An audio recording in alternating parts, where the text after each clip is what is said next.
1950 நம்ம எல்லாரும் சமம் பேசினோம்.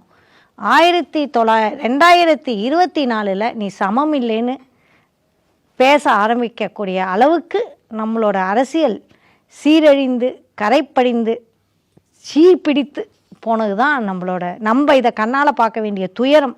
அதாவது பெண்கள் நாங்கள் 50% இருக்கோம். எங்களை மதிக்காத ஒரு தர்மத்தை அவங்க திருப்பி திருப்பி பேசிகிட்டு இருக்காங்க. அவங்களோட இயக்கம் என்ன? ஆர்எஸ்எஸ் இயக்கம். ஆர்எஸ்எஸ் இயக்கத்தில் பெண்கள் உண்டா? ஆர்எஸ்எஸ்ல டிராயர் போட்ட பெண்களை யாராவது பார்த்துருக்கீங்களா? கம்பு வச்ச பெண்கள், அவங்களுக்கு ராஷ்டிரிய சேவா சமிதின்னு ஒரு பெண் அமைப்பு இருக்கே தவிர்த்து ஆர்எஸ்எஸ் பிராமண ஆண்களுக்காக உருவாக்கப்பட்ட செயல், உயர்சாதி ஆண்களுக்காக உருவாக்கப்பட்ட ஒரு இயக்கம்.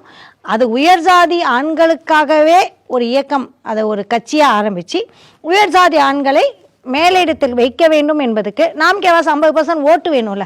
அதுக்காக எங்களை எல்லாம் இந்த கோயிலில் பொம்மை வைக்கிற மாதிரி எங்களை அலங்காரத்துக்கு வைப்பாங்க. அதில் நம்ம ஜனாதிபதியிலேருந்து ஃபினான்ஸ் மினிஸ்டர் வரைக்கும் இந்த கோயில் அலங்கார பொருட்களாக தான் இருக்கிறார்களே தவிர